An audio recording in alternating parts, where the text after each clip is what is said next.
Bonjour les amis, ravi de vous rencontrer sur le régional avec Ahmed. Donc hier on s'est arrêté sur les papotages des femmes. D'accord. J'ai lu ce qui concerne le petit résumé qui concerne cet élément numéro 7. Il nous reste aujourd'hui de lire des extraits, de dégager des illustrations. D'accord. Voilà, donc c'est la suite de la vidéo numéro 13. Bien. Chapitre 6, page 117. 117. Très bien. Tout le monde riait aux larmes. Rahma savait si bien raconter. Donc, Rahma est une excellente conteuse. Il manie l'art de la narration. Siatman recommença son jeu un moment après. Selem montra les dents, leva haut la hache, résita entre le désir de l'envoyer à la tête de ce client désagréable et le devoir de continuer à servir son monde. Le devoir l'emporta, au grand soulagement de Siatman. Un chien, ça le comique, hein? Un chien, comme il y en a toujours aux abords des boucheries, vint flairer les talons de Siatman. Ce dernier, impatienté, lui envoya un grand coup de pied. Sa babouche sauta, le chien s'en empara. Donc le chien va s'emparer de la babouche de l'oncle Atman, l'assiser entre ses crocs, ça veut dire ses dents, et se sauva. Siatman le suivit, clopin, clopant. D'accord. Nous étions de nouveau pris de fou rire et Rahma dut s'arrêter un instant avant de poursuivre. Donc, la narration de Rahma a eu un effet positif sur les femmes et Sidi Mohammed. Il réussit donc ici, c'est le récit, il réussit à récupérer, ça veut dire le récit de l'oncle Atman. Il réussit à récupérer sa babouche dans les environs du pont de Bilmdoun. De retour à Jotia, il constata qu'il n'y avait plus personne devant la boucherie. Ça y est, pas de viande. Il n'achète pas de viande. D'accord? Bien. Un autre exemple. Le nègre somnolé, la chachia sur l'oreille, le chasse-mouche entre les doigts, au crochet de la boutique, pendait de gros morceaux de mou pour les chats. Je passe à autre chose. D'accord. Siatman, plein de bonne volonté, attendait longtemps, espérant un miracle. Comme le miracle tardait, les démangeaisons de son nez devinrent intolérables. Donc, Siatman, c'est quelqu'un qui prend le tabac à priser. D'accord. Qu'est-ce qu'il va faire? Il va acheter ce tabac. Il quitta le marché pour se rendre chez le marchand de tabac le plus proche. Il espérait s'envoyer une bonne prise dans les narines. Peut-être s'était-il un peu attardé chez le marchand de tabac. À son retour, plus de poissons et plus d'acheteurs. Pas de viande, pas de poisson. C'est très bien. La page, voilà. Donc ici, je lis la fin de la page 119. Nous rions à nous tordre. Ça veut dire, tout le monde rit, d'accord, parce que, je viens de le dire, Rahma est une excellente conteuse. C'est une excellente narratrice. Donc, l'expression qui le montre, ce n'est pas bien sûr la seule. Je lis, le narrateur rapporte. Tout le monde fit des compliments à Rahma sur sa façon de peindre les événements les plus insignifiants. Ses propos avaient du sel. Le sel, ça veut dire c'est un art. Donc il maîtrise l'art de la narration. D'accord? L'art de la narration. L'art de la narration. D'accord. L'art de la narration. Attendez. Révision. Traduire. Sélection. L'art de la narration. D'accord. Bien. Voilà, on passe à l'élément numéro 8. Dans la situation A, avant. Remarquez que, même s'il s'agit de la situation initiale, ça veut dire du chapitre 1 au chapitre 8, d'accord? Ici, j'ai des illustrations à partir des chapitres au-delà du chapitre 8 et des pages, d'accord? Au-delà de la dernière page du chapitre 8, bien sûr. D'accord? Quelle page? Chapitre 8, chapitre 8, chapitre 8. Attendez. Ah, d'accord. Donc, il arrive que ici je mentionne des illustrations qui font partie d'un chapitre au-delà du chapitre 9, ça veut dire 10, 11, 12, ou bien au-delà de la page 172. Pourquoi? Oui, c'est vrai, on est dans la situation initiale, mais les éléments que contient la situation initiale, on a dit que c'est une vie normale, n'est-ce pas? Même après l'élément perturbateur, ça veut dire la perte du capital de l'islam, ces éléments continuent d'exister. D'accord? Donc c'est normal de dégager des illustrations de ces pages. À titre d'exemple, quand je parle de la solitude, d'accord? On a dit dans la situation initiale, Sidi Mohammed est solitaire. Est-ce que au-delà, après le chapitre 8, Sidi Mohammed a cessé d'être solitaire? Non, il est encore solitaire. Donc on dégage par exemple une citation qui se trouve à la page 249. La même chose par exemple ici, 114.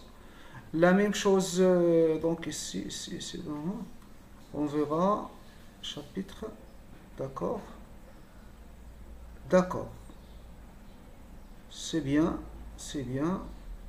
d'accord, d'accord, voilà, on passe, d'accord, on passe à l'élément numéro 8. Attendez, ah bon, l'élément numéro 8, ça veut dire ici 9.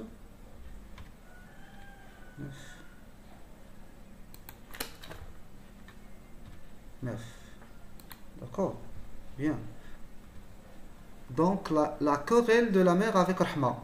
D'accord? C'est le chapitre numéro 1, bien sûr. Les deux femmes, ça veut dire Rahma et la Zubida, se disputent à propos de la lessive. La lessive, ça veut dire le linge. Hein? La lessive. Les deux femmes se disputent à propos de la lessive. Très bien. Le jour du lundi est d'habitude consacré à la Zubida. Donc la Zubida fait le linge, la lessive, chaque lundi. Cependant, un lundi, Rahma, elle aussi fait le linge. Donc, Rahma, elle aussi fait le linge. D'accord? C'est ainsi, par conséquent, la mère de Sidi Mohammed éclate en affirmant que Rahma va souiller son linge. Donc la Zubida dit que Rahma va salir son linge. Ça veut dire, oui, très bien, salir, ça veut dire le rendre sale. Bien, il traite, donc ça la réaction. Il traite celle-ci, ça veut dire il traite Rahma de gosse, ça veut dire mendiante, de pouilleuse, d'accord, de femme, de fabricant de charrues. Très bien, voilà, il est en train de la dévaloriser.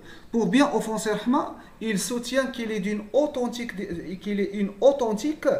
descendante du prophète. D'accord? Bien, on prend la page 16 pour en dégager une illustration. D'accord. Ma mère ne manquait jamais d'évoquer ses origines lors des querelles avec les voisines. Il osa même se tenir devant Rahma que nous étions d'authentiques descendants du prophète. Très bien.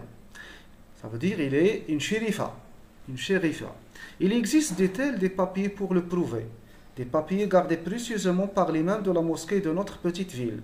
Qui es-tu, toi, femme d'un fabricant de charrues, sans extraction pour oser mettre ton linge sale, ça veut dire plein de poux,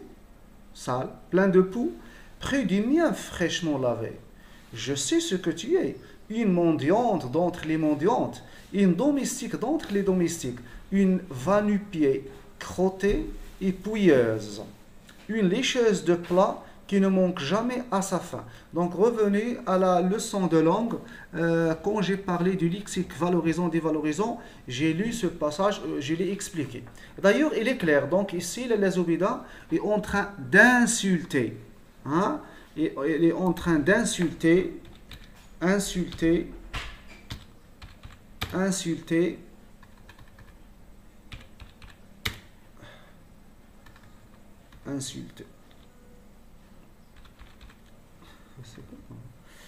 il est en train d'insulter Lalla, pardon, il est en train d'insulter Rahma. Bien. C'est presque ça. Très bien.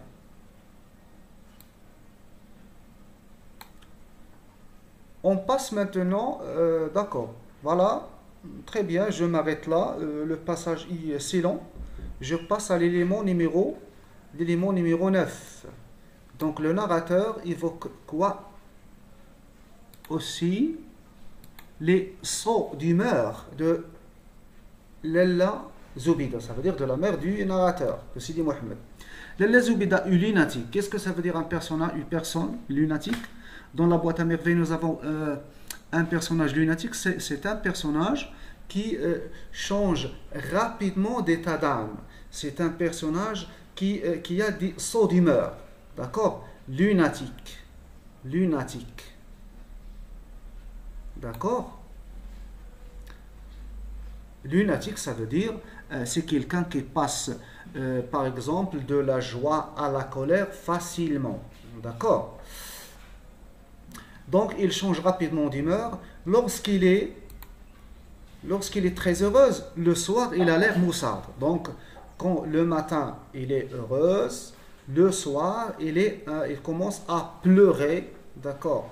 Le soir, quand Al-Islam revient de son atelier, il la trouve rarement joyeuse. Donc, le plus souvent, le soir, il est malheureuse. Il cherche toujours un motif, ça veut dire une raison, pour pleurer ou se quereller.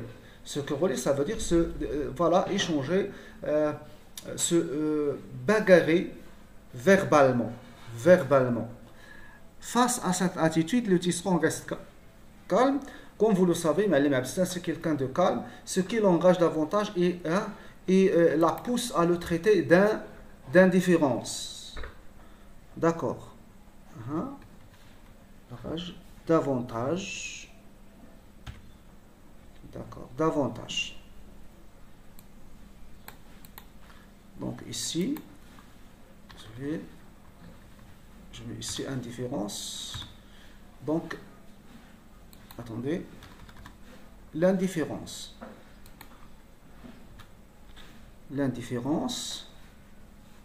Donc, attendez.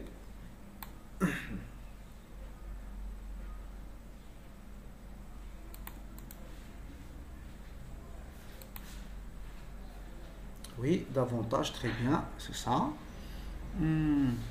D'accord. Donc, il cherche toujours un motif pour pleurer ou se quereller. Face à cette attitude, le tisserand reste calme. Donc, quand le Zoubida, lui, pleure, lui révèle des faits du matin. Le plus souvent, ce sont des faits malheureux. Mais l'Islam reste calme, indifférent. D'accord? Ce qui rend le Zoubida en colère, davantage. Donc, je lis un passage. Les deux pages 17-18. 17. Ma mère recommença. Attendez. Toujours silencieux, mon père continuait à manger. Ma mère recommença. Oui, tout cela ne te fait rien. Que ta femme subisse tous les affronts. Affront, ça veut dire humiliation. Ton appétit n'en est pas affecté et tu manges comme à l'ordinaire. Moi, j'ai tellement de peine sur le cœur que je ne mangerai plus jamais de ma vie. Donc ça, la figure de style, c'est l'hyperbole. Bien, ma mère, se cachant le visage dans ses deux mains, poussa un long sanglot et se mit à pleurer à chaudes larmes. Il gémissait, se lamentait, se donnait de grandes claques sur les cuisses, chantait sur un air monotone et combien triste tous les malheurs qu'il avait frappés. Il énumérait les insultes qu'il avait reçues, les épithètes, ça veut dire les qualificatifs, les épithètes dont on l'avait gratifié, recommencer intarissablement le panégyrique de ses ancêtres qui, il inventorie ses ancêtres. Par la même occasion, se trouvaient offensés. Je reprends. D'accord, c'est pas grave. Mon père rassasié but une gorgée d'eau, s'essouilla la bouche, tira à lui un coussin pour s'accouder et demanda: avec qui t'es-tu encore disputé? Donc, le mot encore montre que les Obidas a l'habitude de se disputer. Donc, voilà. La phrase eu sur ma mère, un effet magique, ainsi de suite, ainsi de suite. D'accord, donc ici, si nous revenons à la page 117, je relis: oui, cela ne te fait rien que ta femme subisse tous les affronts, ton appétit n'en est pas affecté et tu manges comme à l'ordinaire.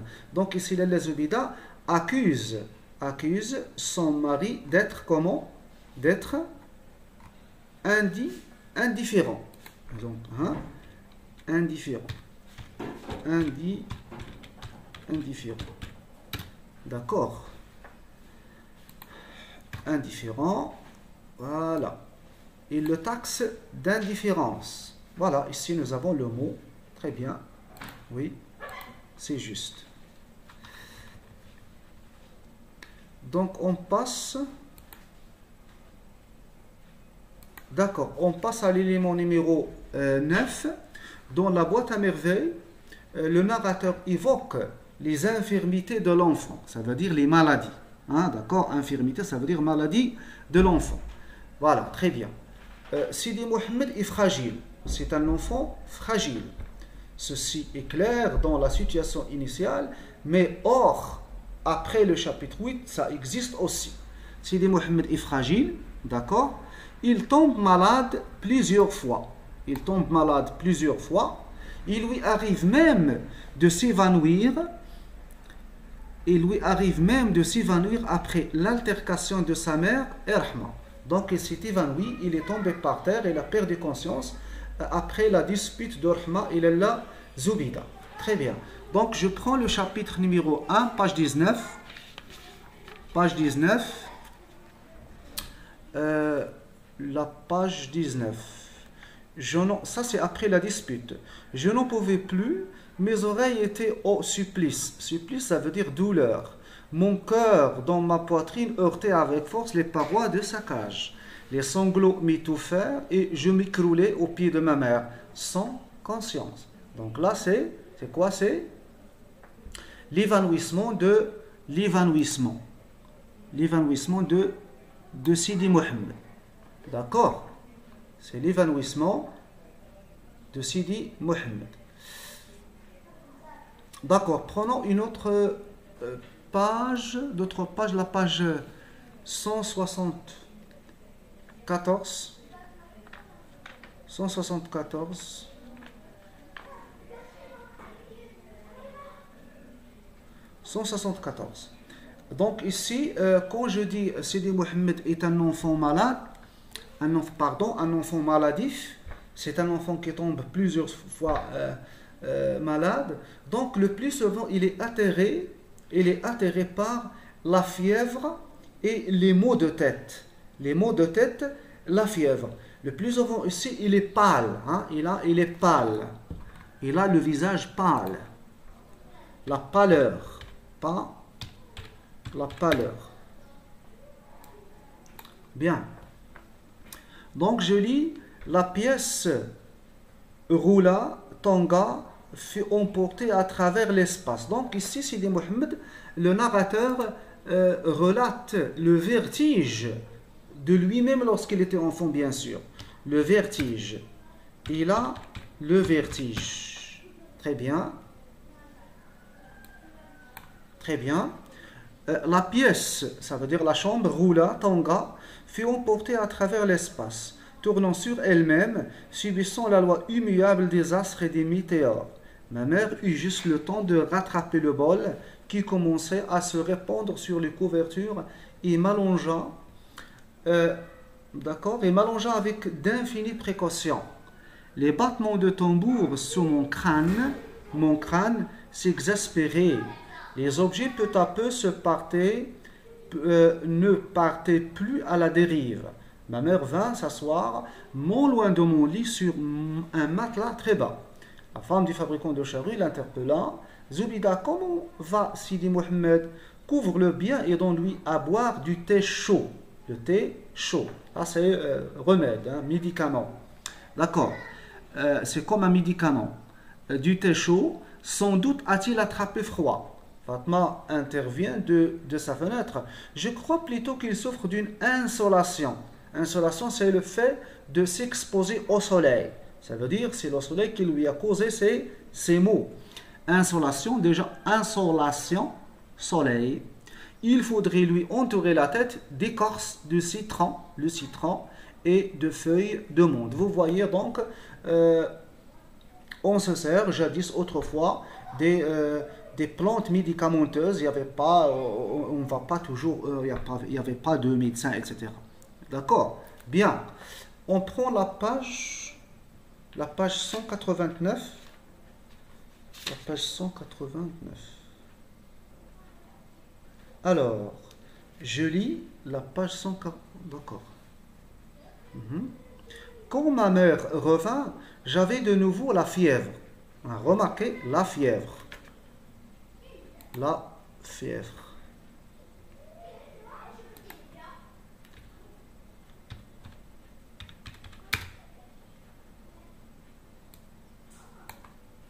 D'accord. Quand ma mère revint, j'avais de... Attention, ici, il n'y a pas de point ici, hein, la traduction en arabe. Ici, il n'y a pas de point. Les deux points, non. Bien. Quand ma mère revint, j'avais de nouveau la fièvre.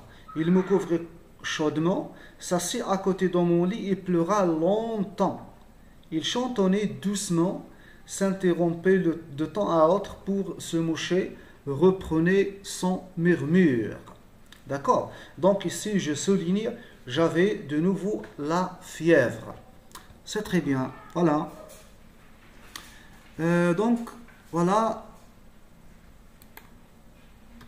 On est arrivé à la fin de cette séance. À la fin de la 14e vidéo. D'accord? Bien. Donc la vidéo prochaine, Inch'Allah, on va commencer par la solitude de Sidi Mohamed. Ça veut dire c'est un enfant solitaire. Au revoir.